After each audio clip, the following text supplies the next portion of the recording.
그러고 나서 초음파를 했는데 셋째가 생긴 거예요. 남편은 정관수술을 했는데, 그리고 나는 관계를 남편이랑만 했는데 셋째가 생긴다? 말이 안 되잖아요.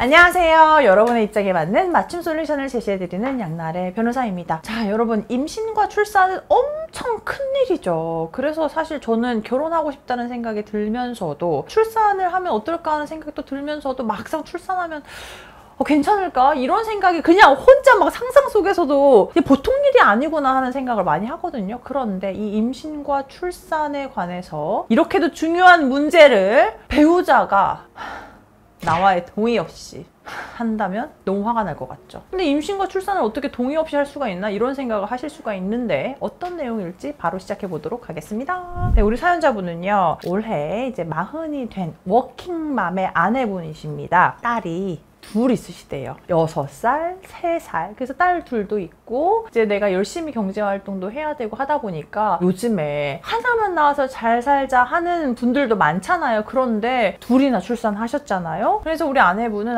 내가 스스로도 대견하다. 둘이나 낳았다. 그리고 아이들이 너무 예쁘고 이제 내가 회사에서도 어느 정도 안정적으로 일도 잘 할 수 있고 하기 때문에 그냥 이 상태로 안정적인 가정을 유지하면서 회사 일도 열심히 하면 행복할 날들만 있겠구나 생각을 하셨다고 해요. 그런데 이제 남편분하고 사이가 되게 좋으셨대요. 그래서 부부관계도 주기적으로 갖고 하는데 아무래도 또 이제 부부관계를 할 때 자녀가 걱정이 되면 또 적극적으로 관계를 할 수가 없잖아요. 그래서 남편분하고 진지하게 대화를 나눴다고 합니다. 둘이면 충분하지 않아? 근데 우리 관계할 때마다 이제 피임 걱정해야 되고 하면 또 부부관계가 원만하게 되지 않을 때도 있고 하니까 우리 안전하게 피임을 하자. 진지하게 이제 피임에 관해서 이야기를 하셨다고 합니다. 그런데 아무래도 그 여성이 하는 피임 방법은 뭐 피임 약을 먹거나 기구를 설치하거나 이런 것인데, 약을 먹고 이런 건 주기적으로 해야 되고 뭐 피임 기구를 설치하는 것도 병원에 가서 이제 시술을 반복적으로 해야 되고 몸에도 무리가 간다는 이야기가 있어서 어차피 우리가 자녀 계획도 더 이상은 없으니 남편이 정관 수술을 하는 것이 어떤지에 대해서 이야기를 했고 남편분도 동의를 해서 정관 수술을 했다고 합니다. 그래서 그 이후로 아주 편하게 부부관계도 잘 하고 오히려 그렇게 되다 보니까 부부 금슬도 더 좋아지는 느낌이 드셨다고 해요. 여기까지는 아무런 문제가 없죠. 그런데 우리 아내분이 얼마 지나지 않아서 몸이 안 좋아지기 시작했다고 합니다. 갑자기 막 몸이 으슬으슬 춥기도 하고요. 컨디션이 뚝 떨어지고 입맛이 막 확 있다가 갑자기 또 뭘 먹으려고 하면 소화가 안 되는 것 같고,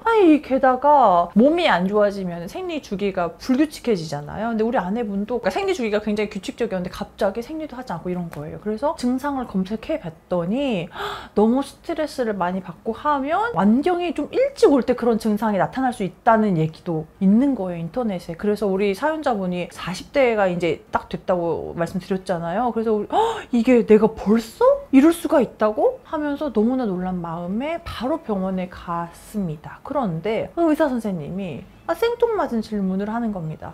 혹시 임신 가능성 있지 않으세요? 라고 물어보셨대요. 그래서 우리 아내분이 그럴 리가요. 우리 남편 정관수술 해가지고요 임신 될 리가 없어요. 라고 대답을 하셨다고 합니다. 그런데 우리 의사 선생님이 고개를 갸우뚱하더니 아닌 것 같은데 마지막 생리 언제 하셨어요? 마지막 부부관계는 언제 하셨어요? 이런 걸 묻더니 초음파를 보자고 하신 겁니다. 그러고 나서 초음파를 했는데 셋째가 생긴 거예요.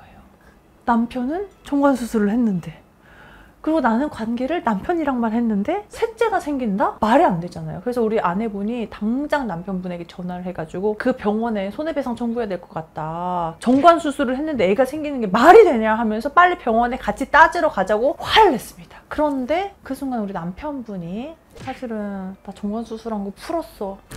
띠용. 풀었다고 이야기를 한 겁니다. 어머? 말도 안 하고?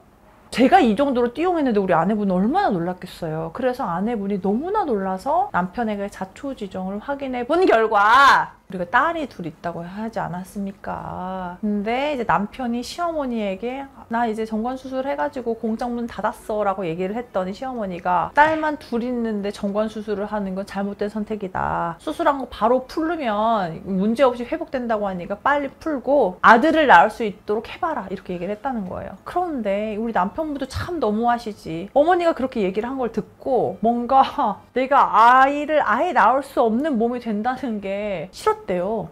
괜히 뭔가 남자로서 남자가 아닌 것 같은 생각이 들고 갑자기 아들도 있으면 좋을 것 같고 이런 생각이 들어서 아내한테 이야기하지 않고 정관수술을 한 걸 이제 푼 거죠. 그러면 아내분한테 이야기를 하고 응? 그랬어야 되잖아. 그게 정상 아니야? 피임도 하고 해야 되잖아요. 근데 이거를 아내분한테 이야기를 하자니 뭔가 멋쩍기도 하면서 피임을 하자니 피임을 할 분위기가 아니고 해가지고 피임을 한 분위기도 아니어가지고 그냥 한 번 실수를 했는데 아기가 생겼다고 그렇게 대답을 한 겁니다.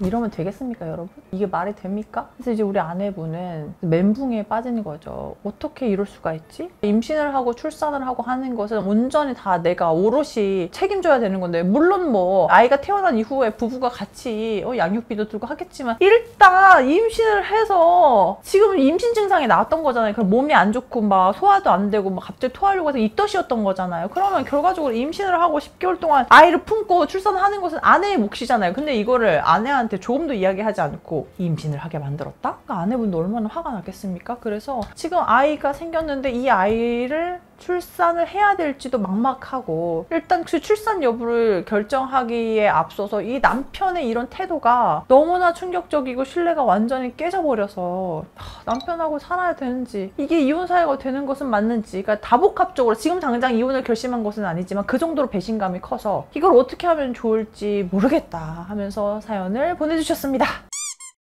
아니, 그리고 요즘 시대에 아들이 꼭 있어야 됩니까? 저 딸 셋의 둘째거든요. 우리 엄마 아빠 행복하시거든요.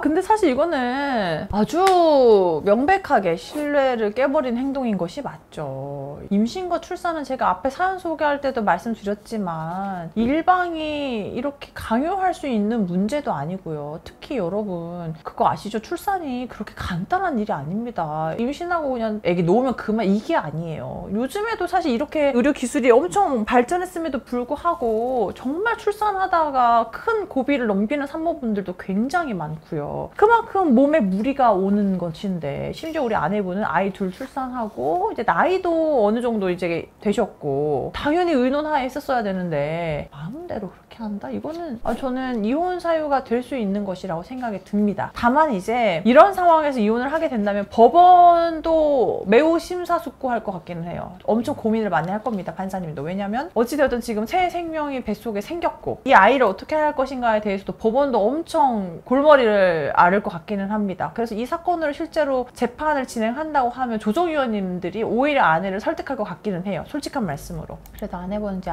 소중한 생명이 생겼으니까 그래도 잘 해보시는 건 어때요? 라고 솔직히 그럴 수 있거든요. 근데 그런 것과 별개로 이혼 사유가 되느냐를 봤을 때에는 이혼 사유는 충분히 될 수 있을 것이라고 생각이 됩니다. 소송 절차 중에 이혼을 하지 말라고 권하는 과정들이 많이 있을 것 같아요. 뭐 가사 조사를 할 때도 조사관님들도 아마 현실적으로 아이가 이제 곧 태어날 거고 이런 얘기를 하면서 그렇겠죠. 그래서 이혼 사유는 되지만 이혼을 막상 이렇게 권할 수는 없는 상황인 거죠. 근데 사실 저도 똑같습니다. 이게 너무 배신감도 크고 한데 우리가 그래서 이혼 사건이 이렇게 어렵다니까요. 단순히 이혼 사유가 됩니다 하면 끝이겠지만 이혼 사유가 된다고 해서 무조건 이혼이 좋은 선택이냐 또 이럴 수도 없는 거거든요. 그래서 일단 첫 번째로는 셋째를 출산할 것인지 여부에 대해서 남편분하고 매우 진지하게 고민을 해보셔야 될 것 같고, 출산을 결심을 하신다면 너무나 속상하지만 그래도 결혼 생활은 유지하시는 게 우리 사연자분과 아이들을 위해서도 좋지 않을까라는 생각은 듭니다. 다만